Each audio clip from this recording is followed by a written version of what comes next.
पास दुनिया के राजदूत आते हैं, कहते हैं साहब आपने इतना बड़ा काम किया है, इसकी तो हम कल्पना भी नहीं कर सकते अपने देश के अंदर।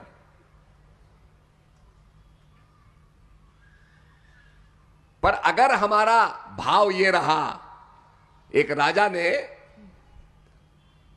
कहा मैं एक तालाब बनाऊंगा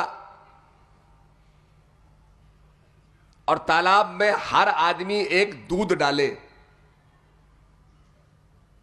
अब सबने कहा भाई तालाब में दूध डालना है, सबने सोचा कि सब तो दूध डालेंगे ही, मैं भी इसमें अगर पानी डाल दूंगा तो क्या फर्क पड़ता है। राजा ने सवेरे देखा तो सारा तालाब पानी से ही भरा हुआ था। ये स्कीम के अंदर, योजना के अंदर त्रुटि कहां आती है? कोई ना कोई कमी हमारे अंदर है। अगर हमारे अंदर देश के प्रति समर्पण हो, अगर हम सबके अंदर ईमानदारी हो, तो निश्चित रूप में आपका देश आगे बढ़ेगा।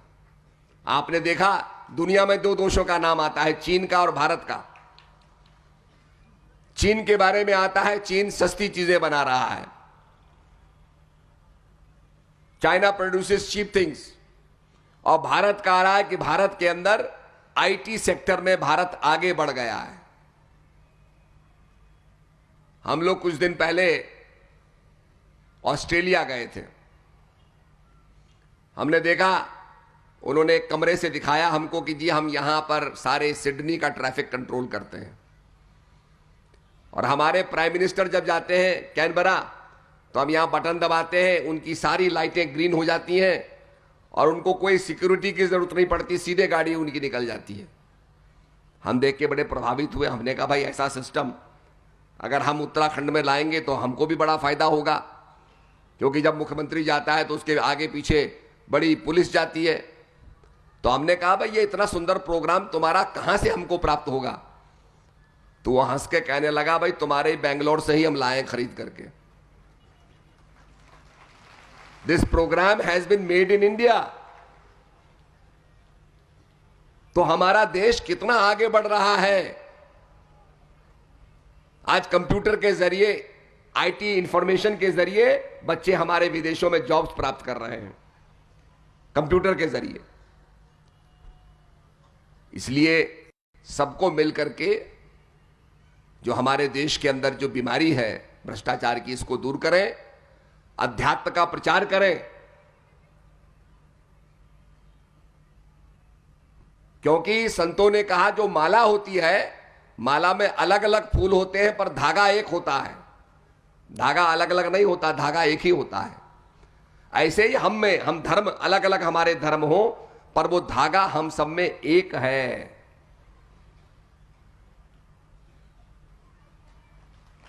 और उस धागा को संतों ने कहा,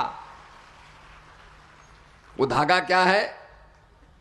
तो कहा अल्लाह ताला ने मट्टी का पुतला बनाया और उस मट्टी के पुतले के अंदर एक फूंक मारी और मट्टी का पुतला जीता जागता इंसान बन गया।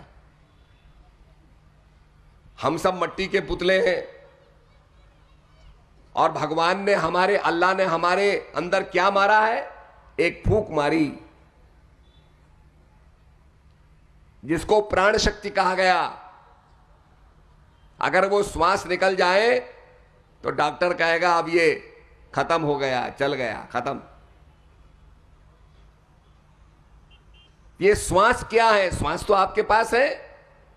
एक हिंदू के पास श्वास है, एक मुसलमान के पास श्वास है, एक क्रिश्चियन के पास श्वास है। ये श्वास क्या है? इसी को जानने के लिए हम कह रहे हैं। इसीलिए भगवान कहते हैं, कबीरदास जी कहते हैं, मोह को कहां खोजे बंदे, मैं तो तेरे पास रहे।